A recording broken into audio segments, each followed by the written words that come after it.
皆様こんばんは、おじいです。本日の作品は、小川未明、自由。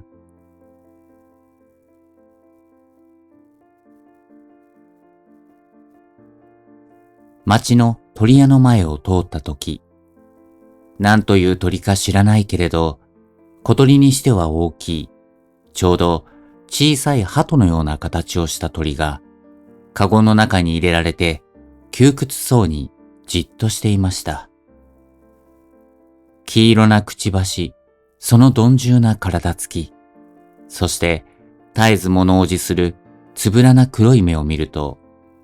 いじらしいという感じをさせられた。私はこの鳥を嫌いでなかったのです。こんなに狭いカゴへ入れられたのでは、身動きもできないだろう。自分の家には、これよりは大きな空きカゴのあることが頭に浮かびました。で、ついこの小鳥の値を聞いてみる気になりました。鳥屋のかみさんは早速店先へ出てきたが、値はあまり安くなかった。しかし、一度買おうと思った心は、少しくらいのことでまたやめる気にもなれなかったのです。それほど私はこの鳥を欲しくなりました。子供の自分、村外れの林や寺の墓地などへおとりの鳥かごを下げていって、ヒワやシジュウカラなどを捕らえたことを思い出すと、どこからともなく、すがすがしい土の蚊がして、木の間をくぐってくる冷ややかな風が身に染みて、もう久しいことを忘れていた生活に、再び魂が蘇るように、急に体中が生き生きとしたのであります。こんなに小さいカゴに入れておいてもいいのだろうか。この鳥には少しカゴが小さすぎますね。もっと大きなのに入れてやれば本当はいいのですが。と、かみさんは答えた。なぜそうわかっていたらそうしてやらないのだろう。鳥は物が言えないからされるままになってただ餌を食べて生きている。しかしその様子を見るとそれに満足しているようにも思われるが、それも物が言えないからだろうと考えられるのでした。私は紙袋の中へ鳥を入れてもらって家に帰り、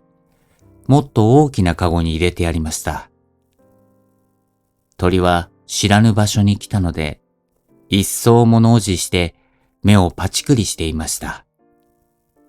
この鳥はよほど臆病と見えるな。私は目を凝らして鳥を見ているうちに鳥の長いはずの尾が短く切られているのを発見したのです。ああ、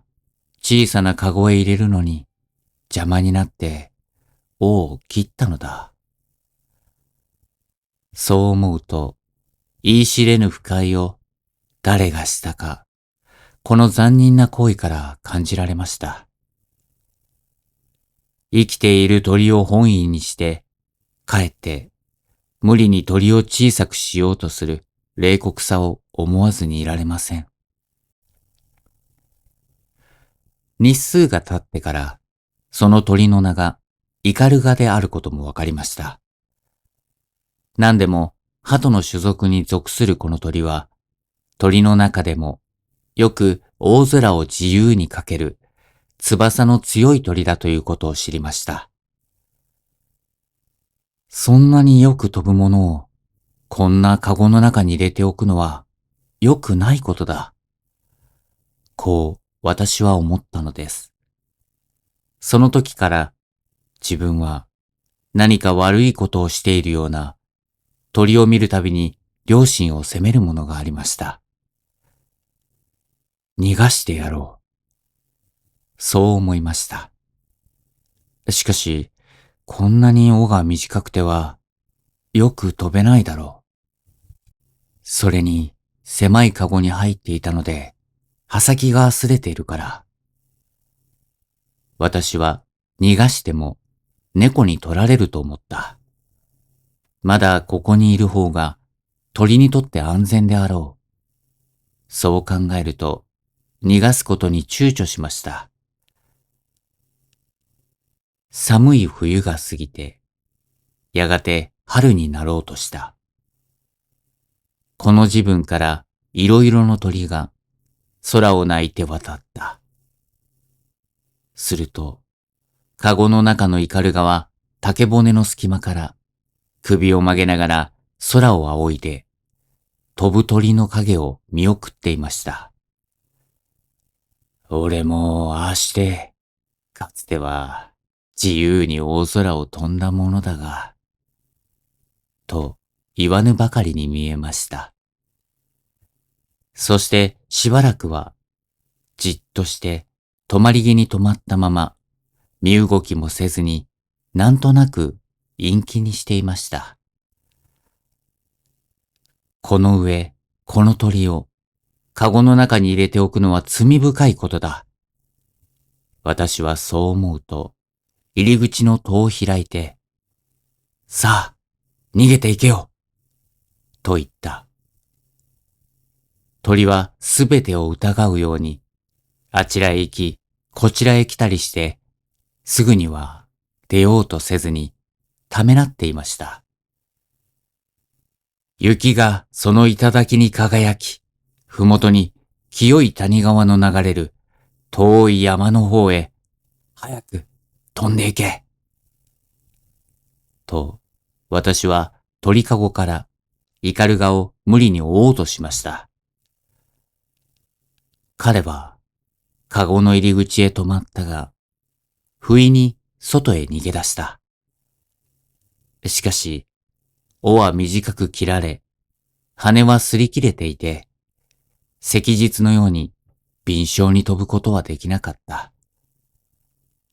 庭の木立の枝に止まろうとして、地面へ落ちてしまいました。私は鳥の足までが効かないことを知りました。けれど、今憧れていた自由が目の前に得られるのだと知ると、哀れな鳥はしきりに羽ばたきをして焦った。そしてとうとう空へ舞い上がって庭の上を一回りしたかと見ると、あちらの高い木をめがけて懸命に傷ついた羽で空気を刻みながら飛んで行きました。私は10年、20年、牢獄にあった囚徒が放免された暁、日光のさんさんとしてみなぎる外場へ突き出された時のことを想像したのであります。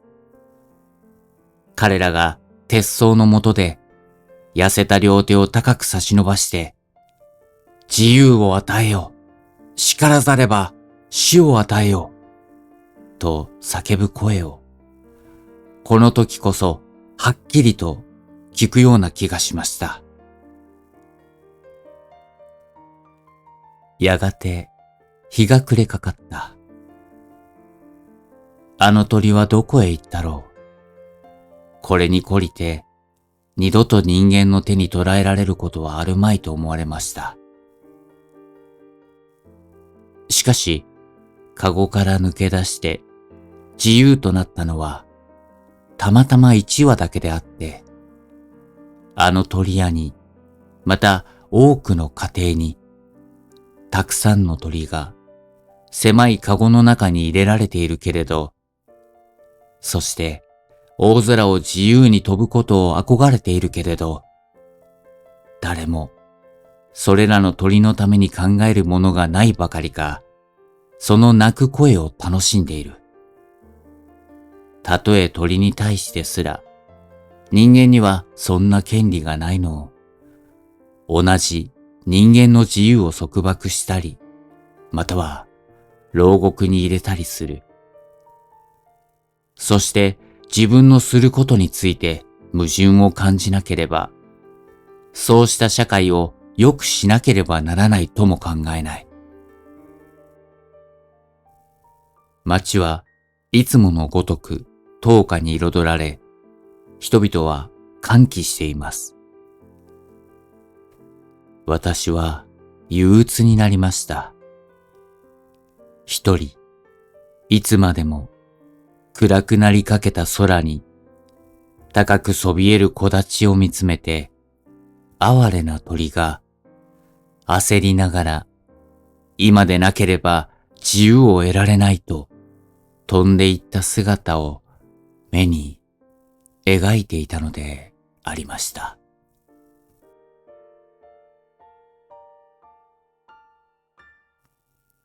小川未明、自由でございました。お相手はオジーの朗読者でした。またのご来店お待ちしております。